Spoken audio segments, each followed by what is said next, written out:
Has been in really good form.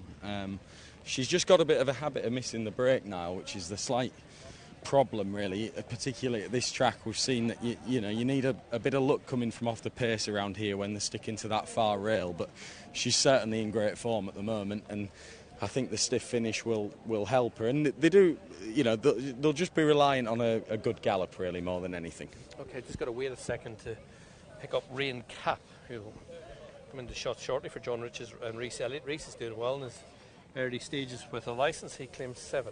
Yeah, he's getting a few more opportunities, isn't he, this year, Rhys Elliott.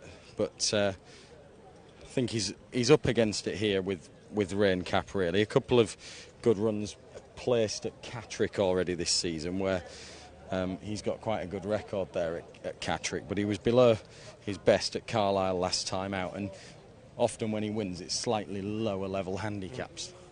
5 in behind Macaroon in the Rodborough Racing Club. Rod's wife Lindsay here today with the children. Love to see this horse run well. Yeah, he looks really well in the paddock as well. I think he's an interesting runner. He's not got an ideal draw in stall 9, but he does have plenty of early pace, and he's been ridden a little bit more negatively on his first couple of starts this year than he often was last season, and I wonder if maybe from stall 9 he might be committed from that outside position. He does have plenty of pace. He's quite a strong horse who looks to have done well physically, so I think he will find his feet at some point this season, and I wouldn't be surprised if it was today. Okay, and behind is number 8 Crack the Code, another 3-year-old. Yeah, another 3-year-old, a smaller individual though physically, Crack the Code, and he hasn't really found his best form so far this season. Catterick, he wasn't disgraced last time out, but I'm not sure he's done a lot of improving from 2 to 3.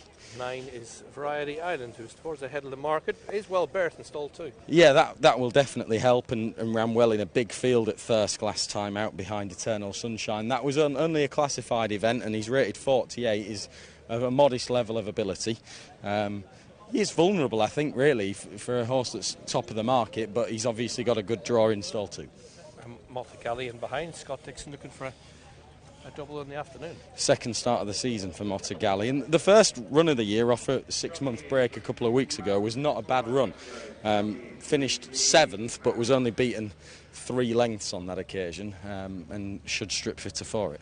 Later Rival will be the next horse, rated 68. The scripts in here for Michael and David Eastby and Joanna Mason on board. Yeah, course and distance winner, really good run at Thirsk last time out behind the in-form Lord Obama, and a decent draw in stall number 5 as well, so plenty going for him, and understandable that he's one of those towards the top of the market. And number 3 is the last one to look at, Dicko the Legend for Liam Bailey and Billy Garrett. I think this horse is ready to win soon. He won a couple of times on the all-weather for his previous yard last season, and his best run so far for Liam Bailey was last time out at Hamilton. Not beaten far at all in a very tight finish, and that suggests that his turn is not too far away. He's also got a decent draw in stall 4. Okay, about to head down for our 5th race. It's off at 4:15.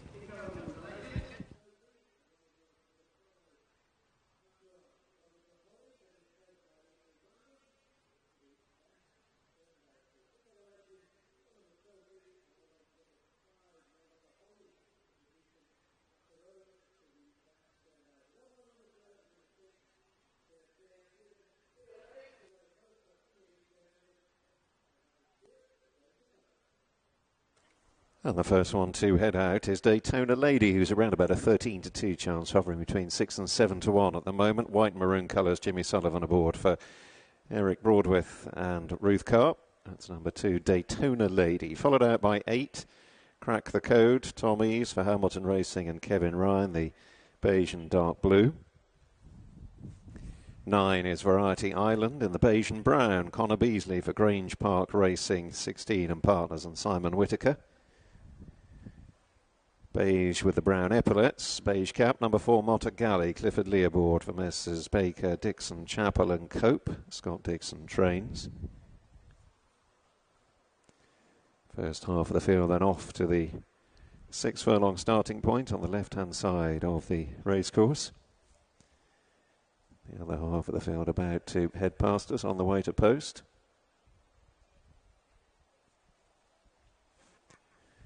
Next out will be Dicko the Legend, number 3 in the white and blue, Billy Garrity. For owners Mrs. Hibbert and Far Rice Park Racing, Liam Bailey trains. Wearing the red hood on the way down to the start, having worn it in the parade ring as well. That hood will come off before he goes into the stalls. In the purple and light blue colours with the hooped sleeves, rain cap, number 7, Rhys Elliott riding for John Riches. And the blue and yellow of number 5, Macaroni, Franny Norton for the Rob Burrow Racing Club and Craig Lidster.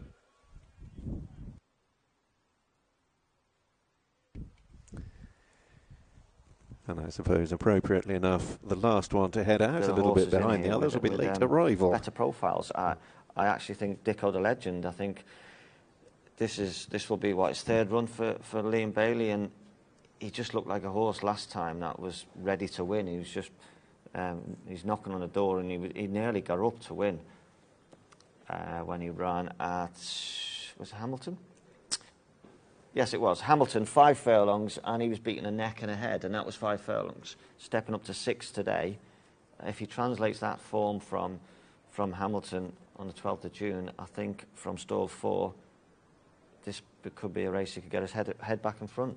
Okay, that's Late Arrival going down. I thought Late Arrival would go pretty well. It's been in decent form last few starts, and I was placed at Thirsk last time in a competitive handicap. I thought that was a pretty good run, and in this grade off top weight, I think he's got an excellent chance. Do you know what? He's a tough horse, this, because if you watch his race at Thirsk, he was outpaced. He sat in second position. He got outpaced, and he dropped back to 6th to 7th position, and then battled back to finish second. He's a tough horse. He doesn't lie down. He gives his best, but again, he does get outpaced in certain parts of the races. So it will all depend on how the races run. I just think Dicko the Legend looks that much more straightforward. Step up a furlong, he looks ready to win on his last run. So he just looks more of a safe option to me, but very open race. It is. There's still money for Variety Island on the exchanges. At the head of the market, head of Late Arrival and Daytona Lady. They're just about all down at the start. Let's go back to Niall and Martin. Thanks. I guess, arriving down at the 6 furlong start, and Variety Island, the 5-2 favourite. Well berthed in 2. Didn't think he'd be 5-2 myself. No, I didn't either, to be honest. Now, beaten in a classified race last time out. We know all about him. He's a 5-year-old. He's quite consistent. You look at his form this year. He's never sort of been beaten a really long way in his races, and he's been running respectably all year. But we know that he's sort of a modest and exposed handicapper. He has got a good draw. He did run pretty well on his most recent start, but this is a better race than the Thirsk one, isn't it? And he's taking on some of the in-form horses, but there's been plenty of money about for him nonetheless. Yeah, it certainly has. We'll go behind and start loading up. Late Arrival is the favourite Variety Island. The foot of the weights, Late Arrival's at the head of the weights. Yeah, I mean, it looks a good spot for Late Arrival, doesn't it? He's a course and distance winner, so we know Ponty suits him. The last time he came here was over 5 furlongs on easy ground, and I think this is probably better for him, over 6 furlongs, and he was back over this trip when he ran really well at Thirsk on his most recent start. He would want a bit of pace to aim at, I think. I'm not sure there's that much in the way of front runners in this field, which is part of the reason why I wondered if Macaron might be able to get across from stall 9. He hasn't been ridden that way, admittedly, on his first couple of starts this year, but I thought he ran quite well here on very testing ground on his comeback run, which might not have suited him. And then it was a big field last time out at Thirsk. Sunday series, which are deeper, aren't they? They are, yeah. I think this is sort of the right grade of race for him. He looked really well in the paddock. I think the quick ground is probably what he wants. And last season, when he showed his best form, he was always ridden either front running or showing a lot of early speed and being ridden in that way early on. And I just wondered if they might revert to more positive tactics. If he's out in stall 9, he did show more than enough speed last season to potentially overcome that draw in a race where there aren't going to be loads of horses, I don't think, on the inside that are pushing forward. So I would take a chance on him because he's well handicapped on the pick of last year's form. And the way the race could pan out mightn't suit Daytona Lady, i.e. if she misses a break, which invariably she does, she could just find herself well back. Yeah, she nearly always comes out of the stalls slowly. She's drawn in stall 6. It probably doesn't matter massively in her case where she's drawn, because she is just going to be trying to come from towards the back of the field. So she'll benefit. The stronger the pace is, the better her chance.